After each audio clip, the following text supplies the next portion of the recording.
Bonjour à toutes et à tous, nous allons tenter quelque chose avec cette vidéo, vous le savez, on a l'habitude de faire des décryptages d'ici, des décryptages Marvel, on revient sur les dernières news, slash rumeurs qui sont sorties dans les derniers jours précédant la vidéo, et ça fait un petit moment, voilà, je vous avais fait une vidéo spéciale il y a maintenant quelques semaines où je vous disais, mais les gars, j'ai envie de parler de Star Wars maintenant. J'ai envie aussi de parler de Star Wars, mais le fait est que Star Wars, pour l'instant, il faut être un petit peu patient, puisque le prochain truc, c'est la série Ahsoka, ça arrive de mémoire en août, donc d'ici là, qu'est-ce qu'on fait? Comment je fais pour assouvir mon envie de parler de Star Wars? Eh bien, on va tenter, et on verra si ça vous plaît ou non, de faire des décryptages autour de Star Wars, et dans cette vidéo, il y a à boire et à manger, les gars. Il y a des choses dont vous êtes potentiellement déjà au courant, puisqu'on va recontextualiser les films qui vont sortir, parce que j'en ai avoir besoin pour un petit peu plus tard dans la vidéo. On va parler aussi séries, rumeurs, et nous allons également traiter le sujet jeux vidéo, puisqu'il faudra peut-être tendre l'oreille et les yeux d'ici maintenant tout juste quelques jours, un peu moins de 2 semaines, pour voir un petit peu ce qui peut arriver à l'horizon de Star Wars côté manette. Donc, par quoi on va commencer? On va commencer par déjà la base de la base, le projet Star Wars tout bonnement. Parce qu'on parle de projet tout ça, mais tout bonnement il y a un projet, c'est faire du bon Star Wars.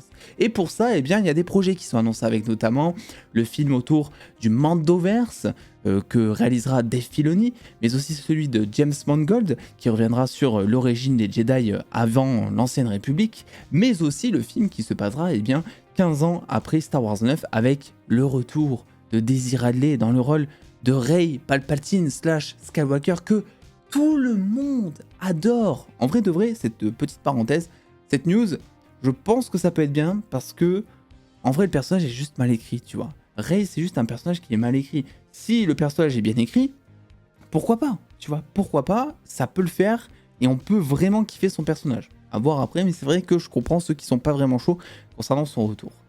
Première nouvelle déjà, Skeleton Crew, la série que personne n'attend. Pourquoi? Parce qu'il y a Jude Law dedans. Et Jude Law, vous le savez, moi j'ai une petite théorie, hein. Là ça n'engage que moi, mais la petite théorie c'est qu'à chaque fois qu'il y a un Jude Law dans un projet maintenant, c'est nul à chier. Les Animaux Fantastiques, le dernier, Peter Pan sur Disney+, Captain Marvel, que j'ai apprécié, mais qui globalement n'a pas été apprécié de tous. Et là on a Skeleton Crew, autant vous dire que Jude Law c'était un acteur qui était impeccable il y a de ça maintenant 5-10 ans. Maintenant à chaque fois qu'il est dans un projet j'ai l'impression que, je sais pas, il a pas le pif. Je sais pas comment vous expliquer, voilà c'est ma petite théorie. Mais Skeleton Crew donc qui reviendra sur une bande d'enfants qui va traverser en gros la galaxie.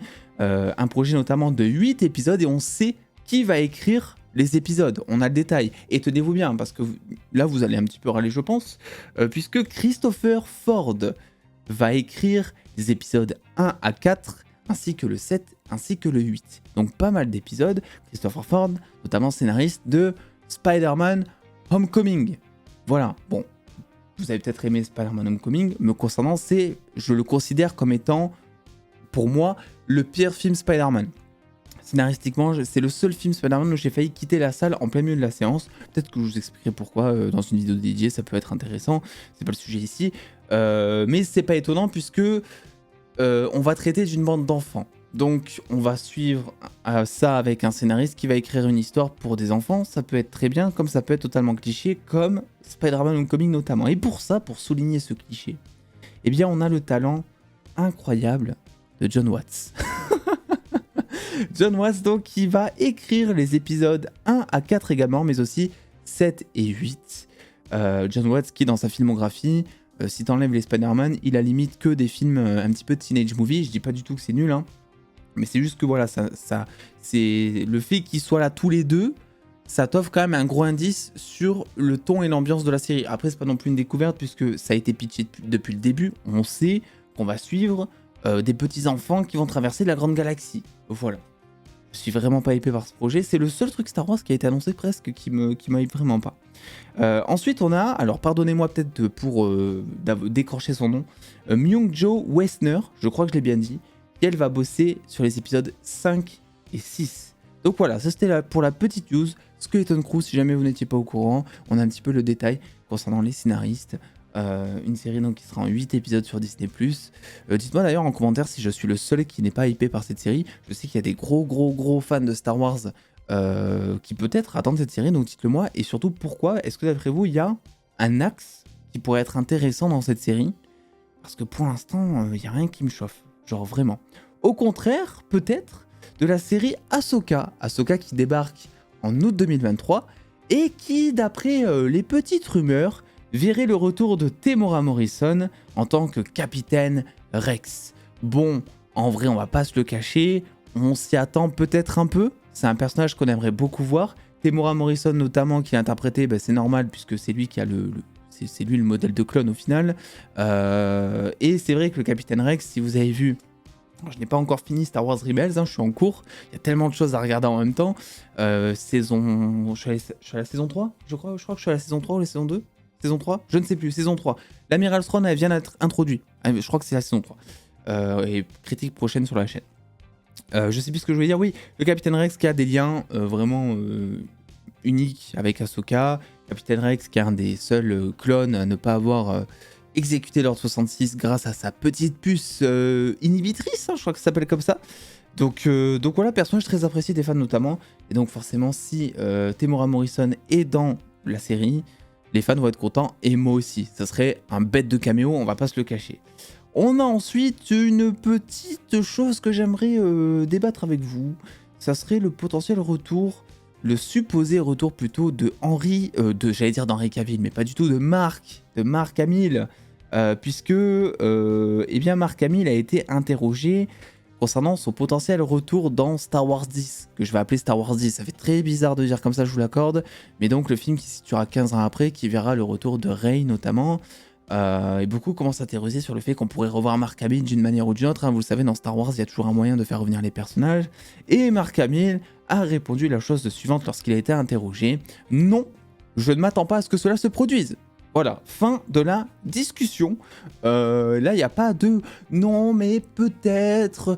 Voilà, si les studios me demandent, ça sera avec plaisir, ou je sais pas s'il y a encore quelque chose à raconter. Non, pas du tout. Il ne s'attend pas à ce que quelque chose se produise, et je vais vous dire un truc, et là c'est le moment de lâcher vos meilleurs arguments en commentaire, les gars, pour qu'on puisse en discuter. Je suis vraiment pas chaud pour que Mark Hamill revienne. Je trouve qu'on en fait beaucoup trop avec Luke Skywalker. Je trouve qu'on en a beaucoup trop fait avec Palpatine. Ils l'ont fait revenir. Et Star Wars, le problème c'est que d'un point de vue extérieur, si tu t'intéresses pas un petit peu... Alors là, ça va un peu mieux avec les séries, tu vois. Mais de base, si tu t'intéresses pas un petit peu aux séries d'animation, en fait, tu crois que Star Wars, c'est quoi? C'est Dark Vador, Palpatine, Luke Skywalker et sa famille. Et son héritage. C'est bon, on a fait le tour. Ils ont essayé de remettre Luke, ils ont essayé de remettre son héritage, ils ont essayé de remettre Palpatine dans les derniers Star Wars. Ça a été totalement massacré.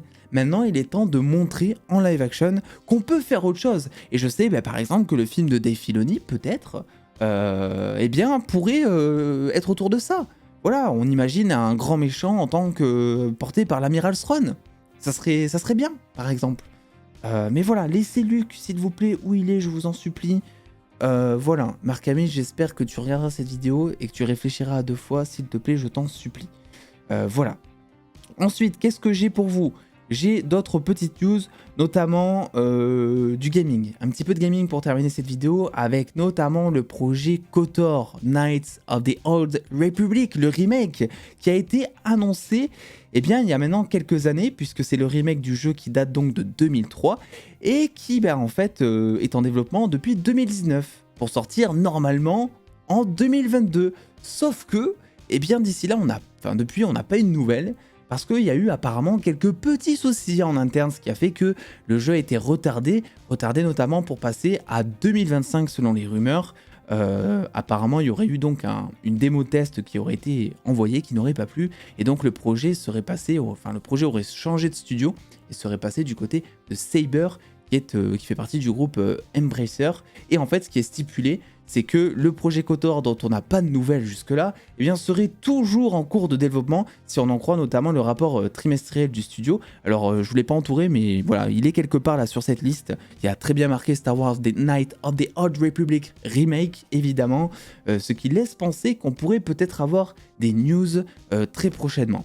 Et un jeu dont on pourra avoir des news très prochainement surtout, c'est un projet qui est un petit peu moins connu, un petit peu moins attendu peut-être que le remake de Star Wars KOTOR qui avait été énormément apprécié par les fans. C'est un projet un peu plus secret dont j'avais pas vraiment entendu parler avant de m'intéresser pleinement au sujet et dont on pourra avoir des news en vrai d'ici moins de 2 semaines, les gars. C'est un projet notamment qui est développé par Ubisoft. Voilà, et qui sortirait début 2024. C'est un projet qui a été annoncé en 2021. Et apparemment, eh bien, il se trouverait qu'on pourrait avoir des news, notamment lors du Ubisoft Forward le 12 juin prochain, à suivre évidemment en direct sur la chaîne Twitch. Alors normalement, je dis bien, parce que normalement, Ubisoft sont censés me donner les accès pour pouvoir vous streamer l'événement.